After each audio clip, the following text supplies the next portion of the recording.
Students, I am your Anu ma'am. Hope you are doing well. In previous video, we completed exercise 1.2. In this video, we will start exercise 1.3.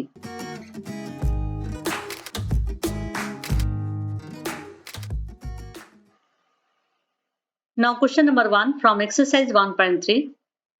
Prove that root 5 is irrational. Actual में root 5 irrational number होता है और इस question में हमें वही prove करना है कि रूट 5 इरेशनल नंबर है और इसे प्रूव करने के लिए हमें कुछ कॉन्सेप्ट्स का रिवीजन करना होगा और वो कॉन्सेप्ट्स हैं रेशनल नंबर्स, इरेशनल नंबर्स, को प्राइम नंबर्स। कॉन्सेप्ट्स को रिवीजन करवाने से पहले मैं आपसे रिक्वेस्ट करना चाहती हूँ कि वीडियो को लाइक और शेयर जरूर करें। तो चलिए हम लोग इस वीडियो की शुरुआत पहले कॉन्सेप्ट से करते हैं और वो कॉन्सेप्ट है रेशनल नंबर्स। रेशनल नंबर्स वो नंबर्स होते हैं जो a अपॉन b के फॉर्म में पाए जाते हैं, जहां a और b को प्राइम होता है और b 0 के इक्वल नहीं होता है।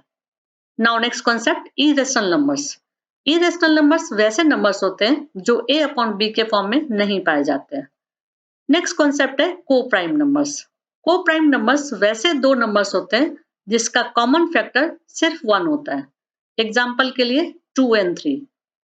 2 और 3 का कॉमन फैक्टर सिर्फ 1 होगा, दूसरा कुछ नहीं होगा। ओके, और इस चैप्टर के बाकी कॉन्सेप्ट के लिए आप डिस्क्रिप्शन बॉक्स से हेल्प ले सकते हैं। अब हम लोग इस क्वेश्चन की प्रूफ बाय कंट्राडिक्शन के बेसिस पर करेंगे और स्टार्टिंग में हम लोग सॉल्यूशन ना लिख करके प्रूफ लिखेंगे। Now let us assume to contrary that root 5 is rational. Question में दिया हुआ था कि रूट 5 इरेशनल है, उसे प्रूफ करना है, लेकिन हम लोग उसके अपोजिट यानी कि कॉन्ट्राडिक्ट में ऐसा मान लेंगे कि रूट 5 रेशनल नंबर है। और यदि हम लोग मान लेते हैं कि रूट 5 रेशनल नंबर है तो हम उसे इस फॉर्म में लिख सकते हैं। It means root 5 equals to a upon b, where a and b are co-prime and b is not equals to 0। अब इसे हम लोग क्रॉस मल्टीप्लाई कर देंगे, तो क्रॉस मल्टीप्लाई करने पर नेक्स्ट स्टेप हो जाएगा b root 5 equals to a। अब यहां से ये कैसे हुआ उसको मैं यहां समझाती हूँ। यहाँ लिखा हुआ था root 5 equals to a upon b, जिस रूट 5 को हम लोग रूट 5 अपॉन 1 लिख सकते हैं and this equals to a upon b। अब इसे यदि क्रॉस मल्टीप्लाई करेंगे तो 1 multiplied by a equals to a and b multiplied by root 5 equals to b root 5। इसीलिए इस स्टेप से ये स्टेप आया। ओके, अब हम लोग LHS और RHS का स्क्वायर कर देंगे, तो नेक्स्ट स्टेप हो जाएगा b root 5 whole square equals to a square. Next step में हम लोग इसे सॉल्व करेंगे, तो स्टेप हो जाएगा 5b square equals to a square.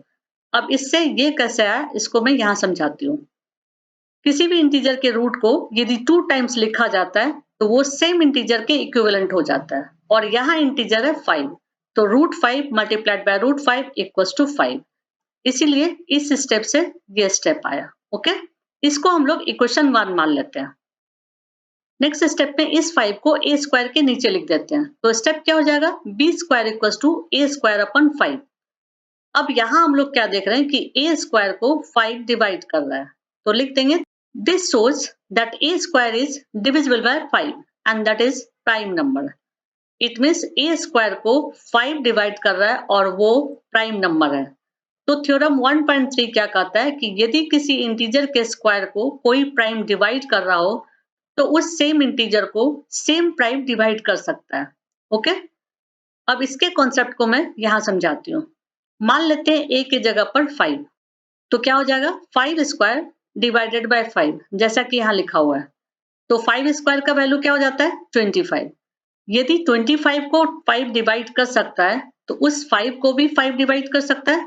यही कॉन्सेप्ट है थ्योरम 1.3 में। ओके, इसे हम लोग इक्वेशन 2 मान लेते हैं। अब हम लोग इस a का वैल्यू कुछ रख लेते हैं। Now let a equals to 5m where m is some integer. Okay, अब इस a के वैल्यू को इक्वेशन 1 में पुट करेंगे और इक्वेशन 1 है हमारा 5b square equals to a square. आपके कन्वीनियंट के लिए इस इक्वेशन को मैं यहाँ राइट साइड में लिख दे रही हूँ 5b square equals to a square. अब इस a के जगह पर हम लोग 5m को लिखेंगे, तो स्टेप क्या हो जाएगा 5b square this one equals to a की जगह पर 5m। क्योंकि यहाँ पर a का स्क्वायर है तो 5m का स्क्वायर हो जाएगा, राइट। अब नेक्स्ट स्टेप में हम लोग 5m² को सॉल्व करेंगे तो स्टेप हो जाएगा 5b² इक्वल्स टू 25m², क्योंकि 5 मल्टीप्लाइड बाय 5 इक्वल्स टू 25।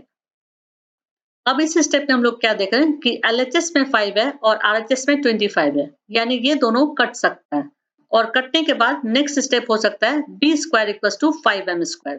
अब इस स्टेप से ये स्टेप कैसा आया इसको मैं यहाँ समझा देती हूँ। यहाँ लिखा है 5b² इक्वल्स टू 25m²। इस 5 को हम लोग 25 के नीचे लिख देंगे तो हो जाएगा b² equals to 25m² divided by 5। Okay, अब 25 को 5 से डिवाइड कर देंगे तो न्यूमरेटर में क्या बच जाएगा 5m²। इसीलिए 5b² इक्वल्स टू 25m² को हम लोग लिख सकते हैं b² इक्वल्स टू 5m²। यहाँ राइट साइड में जितना भी मैंने लिखा है आपको एग्जाम में ये सब लिखने की जरूरत नहीं है, आपको समझाने के लिए मैंने यहाँ लिखा है। ओके, अब नेक्स्ट स्टेप में हम लोग इस 5 को b² के नीचे लेके चले जाएंगे तो क्या हो जाएगा m² equals to b² upon 5। अब यहाँ हम लोग क्या देख रहे हैं कि b² को 5 डिवाइड कर रहा है और वो 5 प्राइम नंबर है, तो ऐसे लिख देंगे this shows that b² is divisible by 5 that is prime number.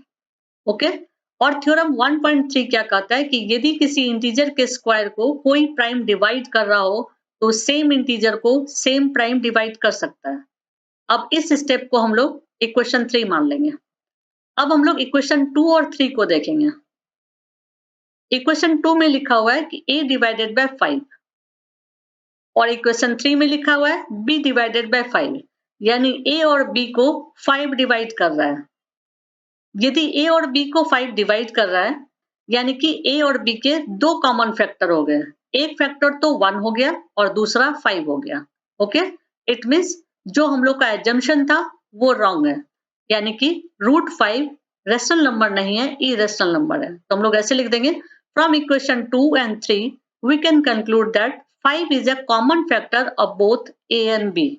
Okay, this contradiction has arisen because of our incorrect assumption that √5 is rational, जो कि अभी मैंने आपको समझाया। लास्ट में हम लोग स्टेटमेंट लिख देंगे hence we conclude that √5 is irrational। और इसकी प्रूविंग किसके बेस पर है वो मैंने यहाँ लिख रखा है, आपको ये लाइन एग्जाम में लिखने की जरूरत नहीं है। ओके, नेक्स्ट वीडियो में हम लोग क्वेश्चन नंबर 2 को प्रूव करेंगे। That's it. यदि आपको वीडियो पसंद आए तो लाइक कर दीजिएगा और आगे के वीडियोस को देखने के लिए सब्सक्राइब कर दीजिएगा।